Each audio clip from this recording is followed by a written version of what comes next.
Hi, everybody. Good afternoon, or maybe evening, wherever you are. Close a couple of windows here. Hey, if you're joining, let me know where you're coming in from. I'd love to see who's tuned in today. Hey, Ash. Old Ashley, how you doing? Simple Axe, Moe Photography, Norway. Love to see it. Aspen, real life. I'm guessing you're in Aspen. Night in where Celyn is. Ash is coming in from Utah Horse Aspen. Oh, man, it's loud over there. Let me just close this door. Hold on, I have my door open.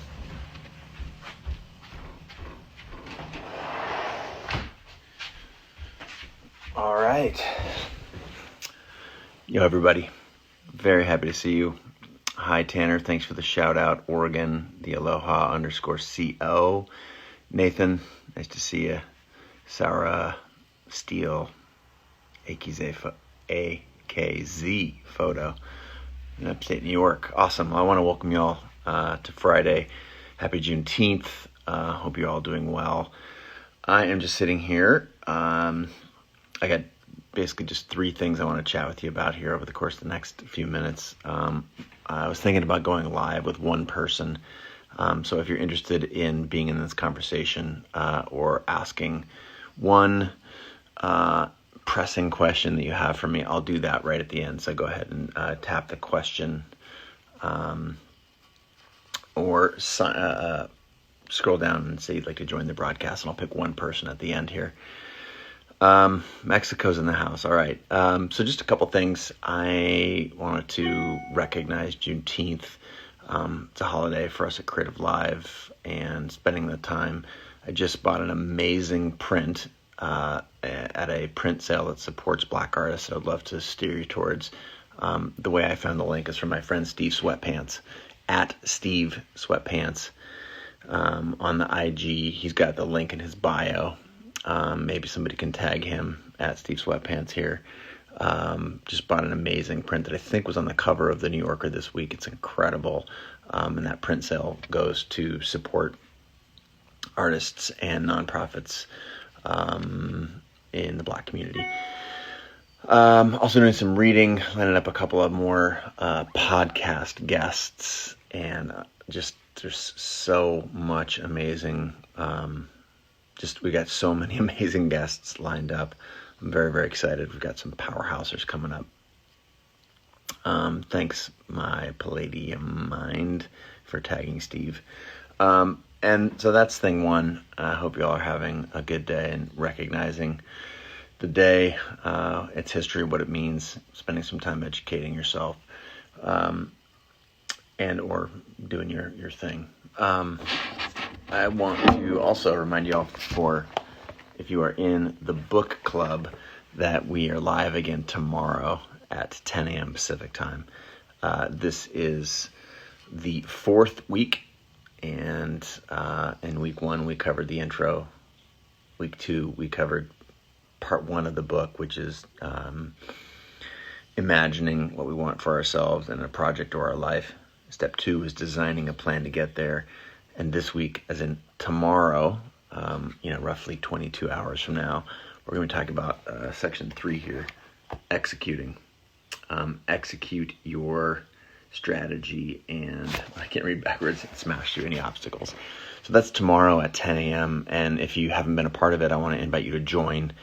All are welcome. It's free. You don't have to have read the book. I think it's a good guide to driving your life and pursuing your dreams. It's just an hour. We occasionally run longer for Q&A, but it's something that this is what I'm doing right now. I'm spending some time here on Friday preparing. So if you're wondering what that, maybe someone can type this in the comments as well, creativelive.com/book club, all one word. Maybe tap some hearts if you have seen the book club, been in the book club, been a part of it. There we go. Aspen Real Life, it's creativelive.com/book club. If you have not joined, you can go there and click the register button or the RSVP, and we'll remind you tomorrow morning, shortly before we go live. But it has just been super powerful. There are about 4,000 people enrolled in this free program, and it is a read-along. The book is still on sale for $14.49 for the hardcover, which is half price. I don't have the ebook deal going on for $2.99 anymore. Publishers were like, nope, we sold too many. Turning out the sale.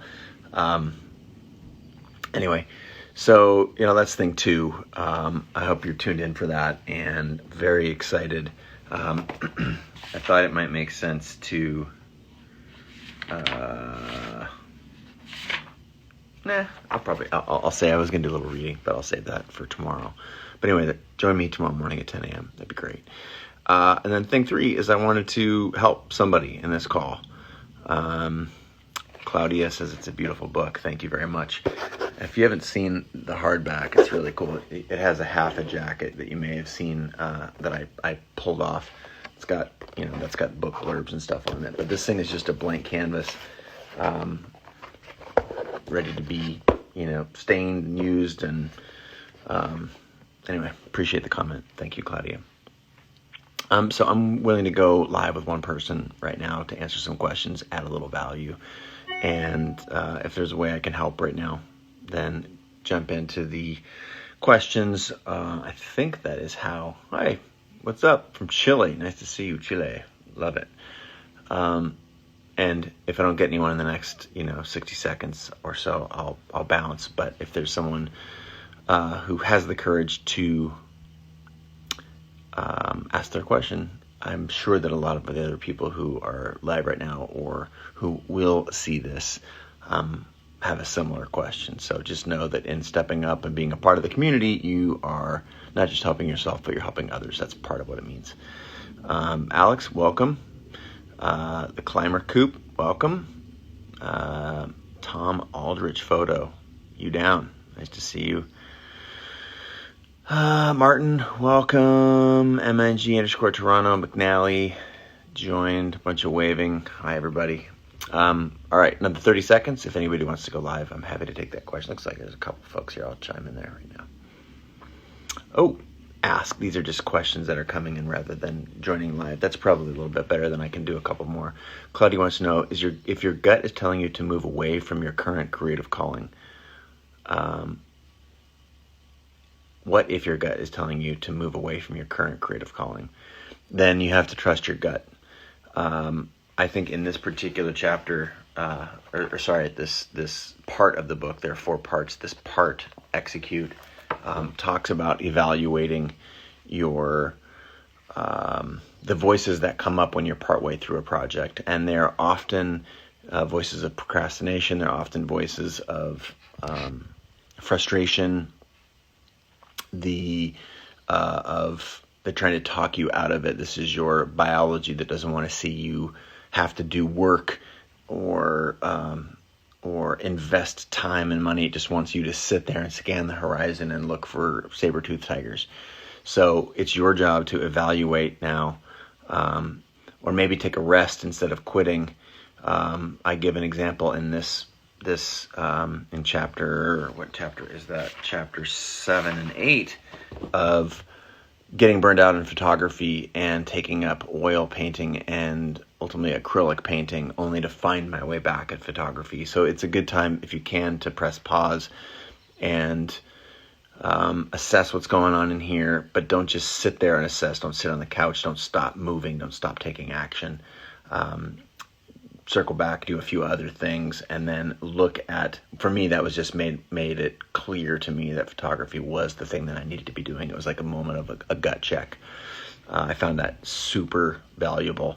So ultimately, you need to take some actions and some steps to see if your gut is true, or if it's that monkey mind that is telling you that you are this reptile part of our brain that's telling us to stop doing anything and look at the horizon for saber-toothed tigers because everything is dangerous and scary. That's our negative bias and our biology. It's not you, the individual. That's your biology talking, and you have to train your mind to overcome that. So I understand that it's a balance, and the way you do it is through continued action, but try doing something else.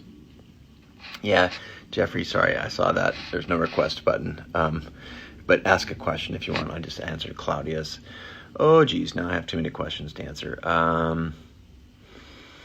If your gut, that was Claudia's. Nathan wants to know, he said, I've needed to raise my prices for years. If in these desperate times, should I discount or go for it? To me, this is, Nathan, this is all a positioning exercise, and you need to look at the value you're creating relative to what you feel it's worth, and more importantly, what you can surmise it is worth to your client. In order to understand more about pricing, I recommend tuning into my first Chase Jarvis Live video podcast with Ramit. If you Google my name and Ramit, Ramit, Sethi, in YouTube, there will be a few videos. Get the oldest one. We'd go through pricing in great detail, and you'll understand that it's very much about positioning. I would say, yes, there absolutely is a way to raise your prices during this time, but you have to be able to clearly articulate your value, and that is a skill. That is something you practice. That is not something that just happens. So I want you to do the work. And yes, it's absolutely. Now, we understand that the economy is in a pinch right now in lots of different ways. But as an example, I just, right before this broadcast, I spent 30 minutes buying things from different Black creators on the internet. And so if you have a store, if you're sharing whatever it is that your service or your product, sorry, I'm getting all kinds of notifications here, you can still absolutely transact during this time. So watch that thing with Ramit. All right, sorry, going back into the questions here. Nathan, yeah, I'm sorry. I know you'd love to go live. I think I botched that. I'm not quite sure where that button is right now. Arslan, how to start up during the pandemic? Would creative businesses thrive?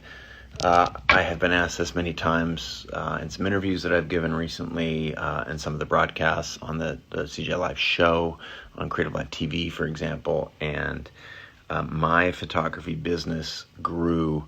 Perhaps it was the largest spurt of growth, or maybe you just top 3 or 4 spurts of growth during the 2008 financial crisis. Starting in 2007 and running through 2009 was a huge growth time for me. So not only do I think it's a great time to, it's also where Creative Live was conceived of and where the execution phase of that business began. So is it possible? Absolutely. Creative Live, Airbnb, Uber, so many large businesses were started during this time. But the same is true for you, the independent creator. It's an opportunity to find a niche, to double down if you've got more time than you otherwise have. It's an opportunity for you to maybe disproportionately invest in your new thing. So I think it's a fantastic time. And I wouldn't expect immediate income. I think that's a really hard place to put yourself in. Don't quit your day job, or try and look at the money you have coming in from this as a start rather than something that you're required to live on. Now, again, sometimes hard times can, constraints create creativity, and you can get very creative and make money in a very short amount of time. Reselling things, supporting other people whose businesses haven't been affected, aligning your creator skills with some of the industries that are thriving. There's all kinds of ways to do it. But I often see creators put too much time and energy, too much of a belief that they can start up with all kinds of income right out the gate rather than investing and experimenting a little bit. I see so many lovely comments. I'm sorry I'm not going to be able to get to them all. I'm just going to try and take one more question, and I'm going to do it quickly because I need to go to a call at 12:30, which is 2 minutes ago. Let's see, a lot of questions that I've already answered about dealing with uncertainty in a pandemic. There's one from Tom the writing's too small, I can't see it. Maybe I'll answer Jeffrey's. Is there going to be a photo week on Creative Live this year? We may do it in the fall. Right now we're having a conversation at the content table. The team that pulled together the content, the upcoming content, is currently thinking about how to best serve the photography community. But we would do it this fall because we would need to have people physically present. Now we're in a certain stage or phase in Washington where that's permitted, but we just want to be able to do it safely, so we're evaluating. That being said, I'm guessing you have not dug your way through the more than 1,000 classes on Creative Live. So while Photo Week is nice because it puts it up on a platter for you, you can Google other photo classes, you can search on our site other photo classes or areas of interest or areas that you have questions in, and I'm banking that we have the class by the creator that is perfect for you. So this post life, save this so you can refer to it. I will, I promise. Yeah, some folks requesting the live video. There's that request. You scroll up, and I think it's at the bottom. But I've got to jump on a call, y'all. Again, just a reminder, hope you are spending some time doing work or in service of the Black community for Juneteenth, educating yourself. Or if you're from that community, just want to show my allyship. Thing two is creativelive.com/book club tomorrow at 10 a.m. And then I hope a few of those questions were valuable. So signing off. Love you guys. Hope you have a fantastic day. And I'll see as many of you as I hope you all show up tomorrow, but I'll see you then.